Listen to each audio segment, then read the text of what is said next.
رزقناكم من قبل أن يأتي أحدكم الموت فيقول ربي لولا أخرتني إلى أجل قريب فأصدق وأكن من الصالحين ولن يؤخر الله نفسا إذا جاء أجلها والله خبير بما تعملون صدق الله العظيم وصدق رسوله النبي الكريم الأمين ان اللہ وملائکتہ یصلون علی النبی یا ایہا الذین آمنوا صلوا علیہ وسلموا تسلیما۔ بآواز بلند درود پاک پڑھیے الصلاۃ والسلام علیک یا سیدی یا رسول اللہ وعلی آلک وصحابک یا سیدی یا حبیب اللہ الصلاۃ والسلام علیک یا سیدی یا نبی اللہ وعلی آلک وصحابک یا سیدی یا نور اللہ۔ اللہ تبارک و تعالی جل جلالہ و اما نوالہ و اعظم شانہ و اتم برہانہ و جل ذکرہ و عز اسمہ کی حمد و ثنا اور حضور سرور کائنات مفخر موجودات زینت بزم کائنات دستگیر جہاں غم گسار زماں سید سرورہ حامی بے کسا قائد المرسلین خاتم النبیین احمد مجتبیٰ جناب محمد مصطفیٰ صلی اللہ تعالی علیہ وآلہ وسلم کے دربار گوہر میں ہدیہ درود و سلام عرض کر لینے کے بعد رب کائنات رب ذوالجلال کے فضل اور توفیق سے ماہ رمضان المبارک کے دوسرے جمعے کے بابرکت دن میں اللہ رب العزت نے ہمیں مسجد میں حاضری دینے کی توفیق عطا فرمائی ہے۔ پاک پروردگار عالم کی بارگاہ میں دعا ہے کہ رب کائنات رب ذوالجلال ہمیں اسی طرح مسجد کی باادب حاضری دیتے رہنے کی توفیق عطا فرمائے اور ماہ رمضان کی خوب برکتیں حاصل کرتے رہنے کی توفیق عطا فرمائے۔ آج کے خطبہ جمعۃ المبارک کے مختصر سے وقت میں ہماری گفتگو کا موضوع ہوگا زکوٰۃ کس کو دیں۔ اللہ رب العزت حق بیان کرنے، حق سننے اور حق سمجھنے کی توفیق عطا فرمائے۔ آپ کے سامنے قرآن مجید فرقان حمید کے پارہ نمبر 28 سورۃ المنافقون کی آیت نمبر 9، 10 اور 11 تلاوت کرنے کا شرف حاصل کیا۔ اس آیت مبارکہ میں اللہ رب العزت نے حضرت انسان کو، ایمان والے کو کچھ نصیحتیں ارشاد فرمائی ہیں۔ خالق کائنات جل وعلا نے مجھ سے اور آپ سے خطاب کرتے ہوئے قرآن کے اس مقام پر ارشاد فرمایا، یا ایہا الذین آمنوا، اے ایمان والو۔ الحمدللہ میں بھی ایمان والا ہوں، آپ بھی ایمان والے ہیں۔ اللہ فرماتا ہے لا تلہکم اموالکم ولا اولادکم عن ذکر اللہ، اے ایمان والو تمہیں کہیں تمہاری اولاد، تمہارا مال عن ذکر اللہ، اللہ کے ذکر سے غافل نہ کر دے۔ تمہارا مال اور تمہاری اولاد تمہیں اللہ کے ذکر سے غافل نہ کر دے۔ وَمَن يَفْعَلْ ذَلِكَ فَأُولَٰئِكَ هُمُ الْخَاسِرُونَ، اور جو ایسا کرے یعنی اس کی اولاد اور اس کا مال اسے اللہ کے ذکر سے غافل کر دے تو فرمایا وہ لوگ نقصان اٹھانے والوں میں سے ہیں۔ اللہ اکبر۔ اب یہ نصیحت یہ اللہ رب العزت ایک ایمان والے سے خطاب کرتے ہوئے فرما رہا ہے کہ مال اور اولاد یہ اللہ کے ذکر سے تمہیں غافل نہ کرے، اور اگر ایسا ہو گیا کہ تمہاری اولاد نے، تمہارے مال نے تمہیں اللہ کے ذکر سے غافل کر دیا تو پھر کیا ہے، تم نقصان اٹھانے والوں میں سے ہو جاؤ گے۔ اس آیت کریمہ کے تحت مفسرین نے اس بات کو ذکر کیا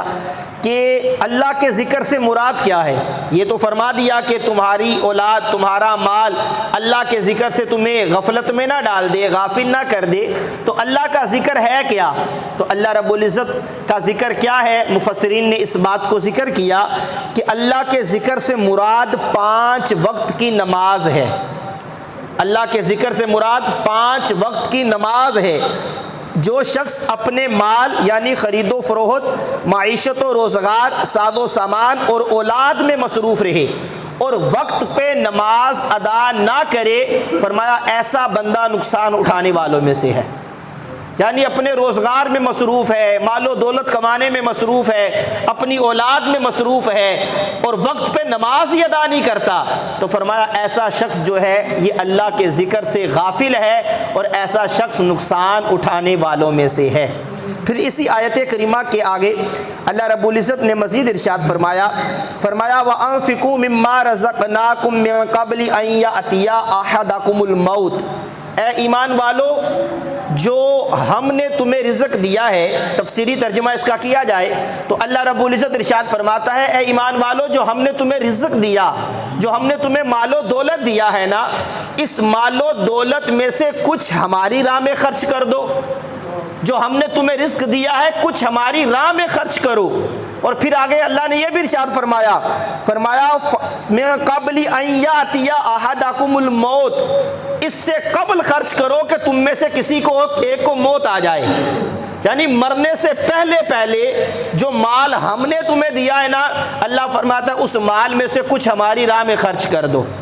پھر ایسا نہ ہو کہ موت آ جائے اور موت جب قریب آئے، آخری سانسوں کی مالا ہو، فَيَقُولُ رَبِّي لَوْلَا أَخَّرْتَنِي إِلَىٰ أَجَلٍ قَرِيبٍ، پھر تم میں سے کوئی بندہ کہنے لگے اے اللہ تھوڑی تو مہلت دے دے تاکہ میں اپنا مال تیری راہ میں خرچ کر لوں۔ اللہ فرماتا پھر مہلت نہیں ملے گی، جب وقت مقرر آ جائے گا، موت آ جائے گی، موت کی نشانیاں ظاہر ہو جائیں گی، زبان بند ہو جائے گی، علامات موت آ جائیں گی، تو پھر تمہیں موت کے علاوہ کسی اور چیز کا مزہ نہیں چکھنا پڑے گا۔ اب موت آ گئی، اب تمہیں موقع نہیں ملے گا مال خرچ کرنے کا، تمہارا مال جو ہے تمہارے بینک میں پڑا رہے گا، تمہارا مال تمہارے گھر میں پڑا رہے گا اور موت کا فرشتہ تمہاری روح لے کر چلا جائے گا۔ اب وقت مقررہ آ گیا، اب مہلت نہیں دی جائے گی۔ اس آیت کریمہ کے تحت مفسرین نے ذکر کیا کہ یہ جو اللہ نے حکم دیا نا کہ اے ایمان والو جو ہم نے تمہیں مال دیا ہے اس مال میں سے کچھ ہماری راہ میں خرچ کرو، تو اس سے مراد ہے صدقات واجبہ، زکوٰۃ مراد ہے۔ جو زکوٰۃ اللہ نے تم پہ فرض کی ہے نا، اللہ فرماتا ہے ہم نے تمہیں لاکھوں دیا، کروڑوں دیا، اس میں سے صرف 2.5% ہم تم سے مانگ رہے ہیں، وہ بھی ہماری راہ میں خرچ کرنا ہے، اور کس طرح کرنا ہے وہ بھی اپنے رشتہ داروں کو دینا ہے، غریبوں کو دینا ہے، مسکینوں کو دینا ہے۔ تو وہ تم نے اپنی مال کی زکوٰۃ جو دینی ہے وہ اپنے مال کو پاک کرنا ہے، اور ہمارے دیے میں سے کچھ ہماری راہ میں خرچ کرنا ہے موت آنے سے پہلے پہلے۔ اگر موت آ گئی اور اب دل میں خیال آیا کہ موت کا وقت ہے، اب تو مرنے والا ہوں، اب تو بیمار ہوں، اب تو چارپائی پہ ہوں، اب تو ہاسپٹل میں ہوں، اب جو میرا لاکھوں کروڑوں مال رکھا ہوا ہے کچھ اللہ کی راہ میں دے دیتا ہوں، فرمایا اب کوئی فائدہ نہیں۔ اب دل میں بات آ گئی، اب زبان تمہاری بند ہے، اب موت کا وقت آ گیا، اب نزا کا وقت آ گیا، اب موت کا وقت مقرر تھا وہ آ چکا، اب فرشتہ تمہاری روح نکال لے گا، اب موقع نہیں ملے گا، اب تم نے اللہ کی راہ میں خرچ نہیں کر سکتے۔ تو میرے بھائیو یہ اللہ رب العزت واضح طور پہ زکوٰۃ دینے کے بارے میں مجھے اور آپ کو حکم دے رہا ہے کہ اے ایمان والو اگر اللہ نے تمہیں مال دیا ہے، تم صاحب نصاب ہو، شریعت مطہرہ تم سے تقاضا کرتی ہے کہ اب جو اللہ نے مال دیا ہے اس میں سے کچھ اللہ کی راہ میں خرچ کر دو۔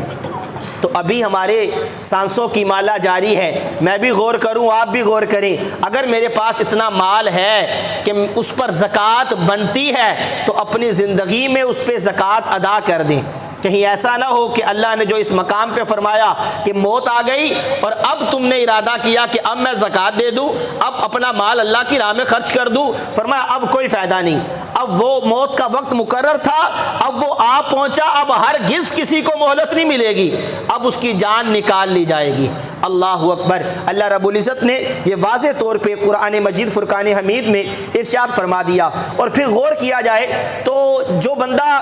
غریب ہوتا ہے نا تو وہ جب دعا کرتا ہے مولا مال و دولت دے، اللہ رب العزت اسے نواز دیتا ہے، اپنی رحمت سے اسے اچھا کاروبار دیا، مال و دولت دے دیا۔ جب مال و دولت آ جاتا ہے تو بسا اوقات انسان کی طبیعت میں تکبر آ جاتا ہے، لالچ آ جاتا ہے کہ اب میں اپنے مال میں سے، یہ تو میرا مال ہے، یہ تو میں نے کمایا ہے، یہ تو میری محنت ہے، میں نے دن رات محنت کی، خون پسینہ ایک کیا، پھر جا کر اتنا میں امیر ہوا، اتنا مال و دولت جمع کیا، اب اس میں سے حساب لگاتا ہے، لاکھوں زکوٰۃ بن جاتی ہے اور کئیوں کی تو کروڑوں زکوٰۃ بنتی ہے۔ تو وہ شیطان اب دل میں لالچ ڈالتا ہے کہ یہ اتنا مال اللہ کی راہ میں دے دو گے، یہ غریبوں کو دے دو گے، یہ صدقہ کر دو گے، یہ تو نہیں ہونا چاہیے۔ اس کو بھی اللہ رب العزت نے قرآن میں بیان کیا ہے۔ خالق کائنات جل وعلا ارشاد فرماتا ہے کہ کچھ بندے وہ ہیں کہ وہ اللہ کی بارگاہ میں عرض کرتے ہیں، مولا ہمیں دے دے، ہمیں مال و دولت دے، جب تو دے گا نا اپنے فضل سے تو ہم ضرور اس میں سے صدقہ دیں گے، ہم ضرور تیری راہ میں خرچ کریں گے، اے اللہ ہمیں دے، دعا کرتے ہیں۔ اللہ فرماتا ہے جب اللہ اپنے فضل سے انہیں مال دے دیتا ہے نا، اللہ اپنے فضل سے مال دے دیتا ہے اور پھر حکم دیتا ہے کہ اب میری راہ میں خرچ کرو، تو اب وہ پلٹ جاتے ہیں، اب مکر جاتے ہیں کہ ہم نے نہیں دینا، یہ تو ہمارا مال ہے۔ اور اس کے تحت قرآن پاک کی اس آیت کے تحت مفسرین نے ذکر کیا کہ ایک شخص نبی کریم علیہ صلاۃ والسلام کی بارگاہ میں حاضر ہوا، عرض کی یا رسول اللہ دعا کیجیے اللہ مجھے مال و دولت دے۔ اللہ کے محبوب نے فرمایا اے بندے جو اللہ نے تمہیں دیا ہے نا، تھوڑا دیا ہے، اس پہ اللہ کا شکر ادا کرو، یہ تمہارے لیے بہتر ہے کہ اس سے بہتر ہے کہ تمہیں زیادہ دیا جائے۔ تھوڑے پہ اللہ کا شکر ادا کرو، تھوڑے پہ راضی ہو جاؤ، کسی سے مانگنا تو نہیں پڑ رہا نا، خود کماتے ہو خود کھاتے ہو، اس تھوڑے پہ اللہ کا شکر ادا کرو۔ اس نے نہیں کہا نہیں یا رسول اللہ دعا کیجئے، آپ اللہ کی بارگاہ میں دعا کریں گے اللہ مجھے مال و دولت دے دے گا۔ اللہ کے محبوب نے دعا فرما دی، اب اس کو اتنی مال میں برکت ہوئی، اتنی برکت ہوئی، اتنی برکت ہوئی کہ مدینے میں اس کے مال کی گنجائش ہی نہ بچی۔ وہ اپنی بکریوں کو لے کے مدینہ شہر سے باہر چلا گیا، جنگل میں چلا گیا۔ پہلے نمازیں پڑھنے مسجد میں آتا تھا، جمعہ پڑھنے آتا تھا، اب چونکہ مال کی حفاظت کرنی ہے اب جنگل میں رہنے لگا، نمازوں کے لیے بھی مسجد میں نہیں آتا۔ جب زکوٰۃ کا حکم ہوا اللہ کے محبوب نے صحابہ کو بھیجا کہ جاؤ اس سے زکوٰۃ لے کر آؤ۔ جب زکوٰۃ کا اسے کہا گیا، اس نے حساب لگایا، دیکھا کہ میرے مال میں سے یہ تو کئی 100 بکریاں بن گئی ہیں، یہ میں اللہ کی راہ میں دے دوں گا، اتنا مال چلا جائے گا۔ وہی شیطان نے وسوسہ ڈالا، لالچ آئی دل میں، یہ تو میرا مال ہے، میں نے محنت کی ہے، حالانکہ دعا اللہ کے رسول نے کی تھی اور دیا اللہ نے تھا، اللہ نے اپنی رحمت سے اسے مال و دولت دیا تھا، لیکن جب اللہ کی راہ میں دینے کی باری آئی اب کنجوسی کر دی، اب دل میں لالچ آ گئی اور کہہ دیا کہ یہ تو ٹیکس ہے، یہ تو میں نہیں دوں گا۔ اللہ اکبر، معاذ اللہ، زکوٰۃ ہی کا انکار کر دیا۔ جب زکوٰۃ کا انکار کر دیا، نہیں دیا، اللہ کے محبوب کی بارگاہ میں صحابہ آئے۔ اس سے قبل کے صحابہ کچھ عرض کرتے، اللہ کے محبوب نے خود ارشاد فرما دیا کہ سالبہ پہ افسوس ہے، سالبہ پہ افسوس ہے کہ اللہ نے اپنی رحمت سے اتنا مال دیا، جب اللہ کی راہ میں دینے کی باری آئی تو انکار کر دیا، اب وہ اللہ کی راہ میں مال خرچ نہیں کرتا۔ اللہ اکبر، قرآن پاک کی یہی آیت کریمہ نازل ہو گئی کہ پہلے تو دعا کرتے تھے کہ ہمیں اللہ دے دے، جب تو دے گا تو تیری راہ میں صدقہ بھی کریں گے، حقدار کا حق بھی ادا کریں گے، جب اللہ نے دے دیا تو اب انکار کرتے ہیں۔ اللہ اکبر، جب قرآن کی یہ آیت نازل ہوئی لوگوں نے اسے ملامت کی، برا بلا کہا، وہ صدقہ لے کر مال لے کے سرکار کی بارگاہ میں آیا، میرے آقا نے فرمایا اب قبول نہیں کیا جائے گا، واپس لے جاؤ، اب تم سے قبول نہیں کیا جائے گا۔ وہ جانور لے کے واپس چلا گیا، جناب صدیق اکبر کے زمانے مبارکہ میں آیا، آپ نے فرمایا جس کو رسول اللہ نے قبول نہیں کیا ابو بکر بھی اس کو قبول نہیں کرے گا۔ حضرت صدیق اکبر کے بعد عمر فاروق اعظم کا زمانہ آیا، تب بھی وہ جانور لے کر حاضر ہوا کہ یا امیر المومنین میری زکوٰۃ قبول کر لیجئے۔ فرمایا نہ، جس کو رسول اللہ نے قبول نہیں کیا، جس کو رسول اللہ کے نائب صدیق اکبر نے قبول نہیں کیا، عمر بھی اس کی زکوٰۃ قبول نہیں کرے گا۔ بالآخر حضرت عثمان غنی کے دور میں وہ بندہ ہلاک ہو گیا۔ تو یہ زکوٰۃ نہ دینے کا وبال ہے کہ اللہ نے مال دیا ہے پھر بھی اللہ کی راہ میں خرچ نہیں کر رہے، اللہ نے مال و دولت دی ہے پھر بھی اللہ کی راہ میں نہیں دیتے، اللہ نے عزت سے ہمیں روزگار دیا ہے، کاروبار دیا ہے، وگرنہ میرا اس میں کمال کیا ہے؟ میرے جیسے دوسرے بھی بھائی ہیں، ان کے پاس نہیں ہے، وہ غریب ہیں، مال و دولت نہیں ہے، وسائل نہیں ہے، اللہ نے ان کو نہیں دیا، مجھ میں ایسا کیا کمال تھا اللہ نے مجھے دے دیا؟ یہ اللہ کا فضل تھا، اللہ کی رحمت تھی، اللہ نے مجھے دیا۔ جب مجھے دیا تو اللہ ہی نے مجھے حکم دیا کہ میں نے تجھے جو مال دیا ہے نا اب اس مال میں سے کچھ میری راہ میں بھی خرچ کر دے۔ تو پھر بندے کو کنجوسی نہیں کرنی چاہیے، جو حق ہے، جو زکوٰۃ اللہ نے بیان کر دی، جو شریعت نے اسلام نے بیان کر دی، اب پورا حساب لگا کے وہ زکوٰۃ اللہ کی راہ میں دے دینی چاہیے۔ دیں گے تو اسی میں فائدہ ہے، نہیں دیں گے تو یہی مال کم ہوتا چلا جائے گا۔ اللہ اکبر، ہمیں غور کر لینا چاہیے۔ اسی طرح بے شمار احادیث مبارکہ میں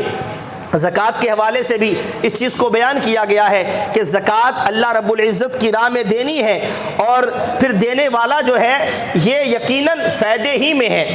میرے آقا و مولا علیہ الصلوۃ والسلام کی بڑی پیاری حدیث مبارکہ کہ جو صدقہ اللہ کی راہ میں دیتا ہے نا، وہ بڑا مضبوط ترین شخص ہے،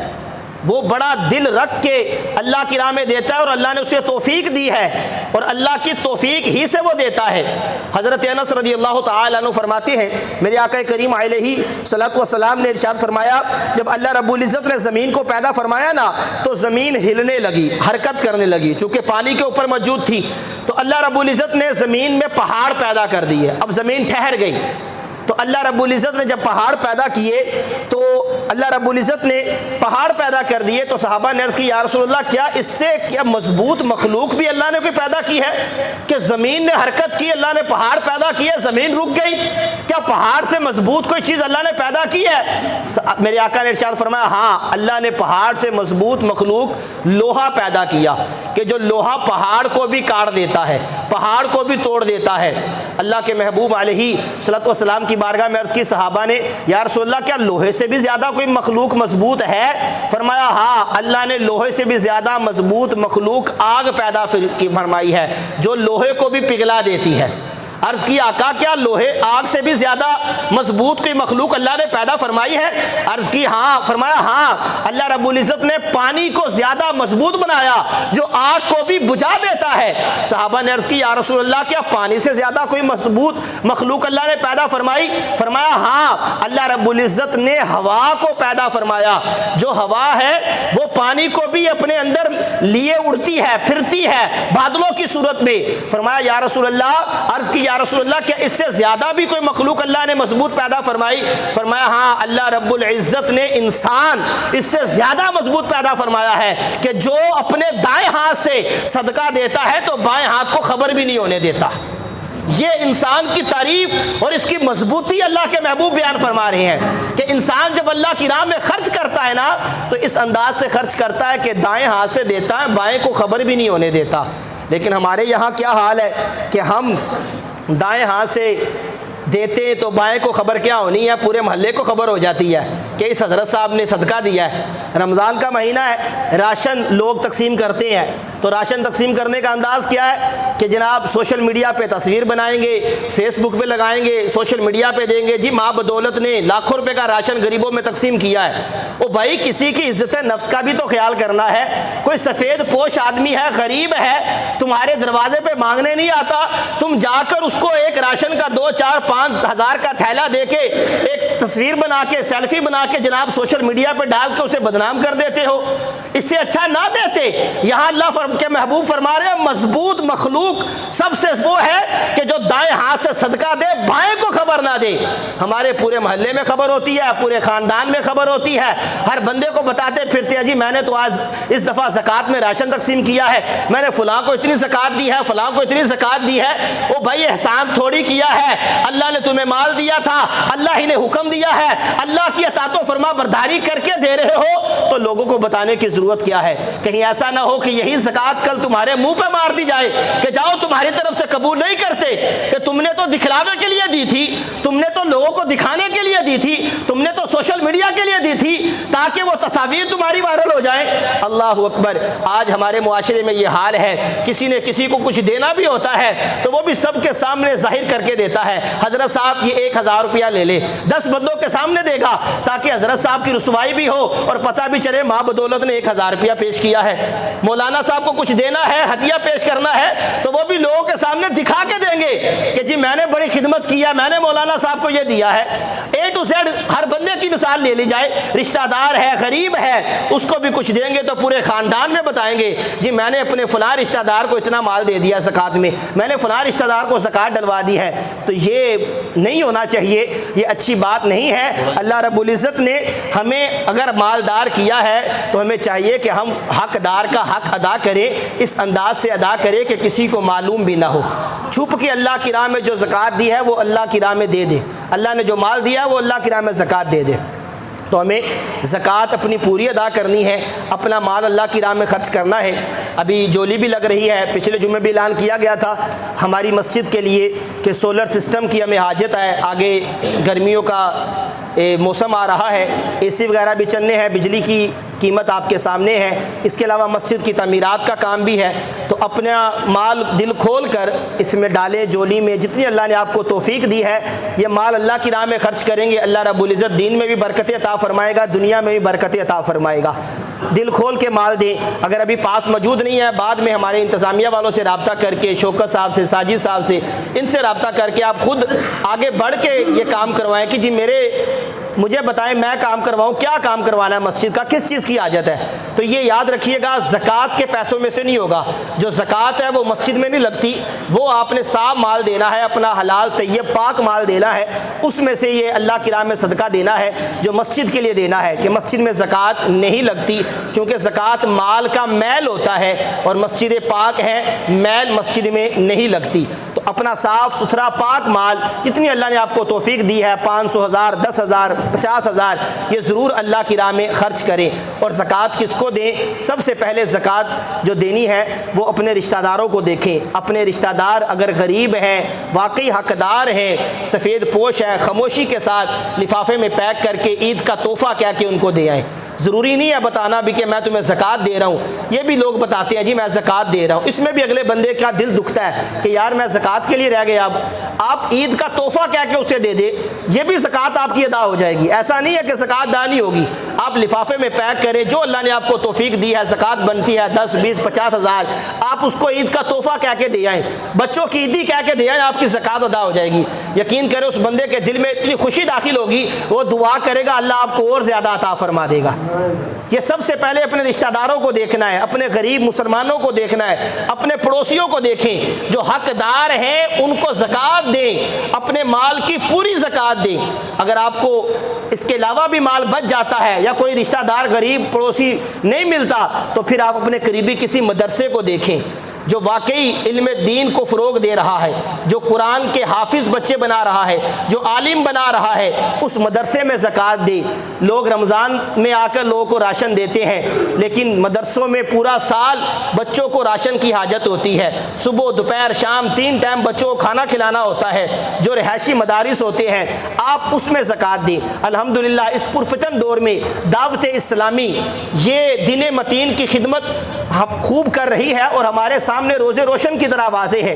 اور یاد رکھیے گا دین اسلام کی یہ اتنی خوبصورت تحریک ہے کہ جس میں بے شمار مدارس بچوں کے حفظ کرنے کے، بے شمار جامعات جہاں عالم کورس ہوتا ہے، اور یہاں بالکل آپ کے قریب سامنے فیضان مدینہ عظیم الشان مدنی مرکز موجود ہے، یہاں تقریباً 400 سے 500 بچے قرآن پاک حفظ کرتے ہیں، عالم کورس کرتے ہیں، مفتی کورس کرتے ہیں، ان کی رہائش کا انتظام ہے، پورا سال ان کے کھانے کا انتظام ہے۔ آپ سب کو دعوت دوں گا وہاں وزٹ کریں، وہاں جا کے دیکھیں کہ وہاں نظام کیا ہے اور بچے کس انداز سے قرآن کی، علم دین کی، حدیث کی تعلیم حاصل کر رہے ہیں۔ ان بچوں پہ خرچ کریں، ان پہ خرچ کریں گے اللہ آپ کو اور زیادہ عطا فرمائے گا۔ اور دعوت اسلامی ایک ایسی خوبصورت تحریک ہے جو اب تک امت مسلمہ کو 1 لاکھ سے زائد حافظ قرآن دے چکی ہے۔ آپ کے اس مسجد میں جو قرآن پاک سنا رہے ہیں انہوں نے بھی حفظ کیا،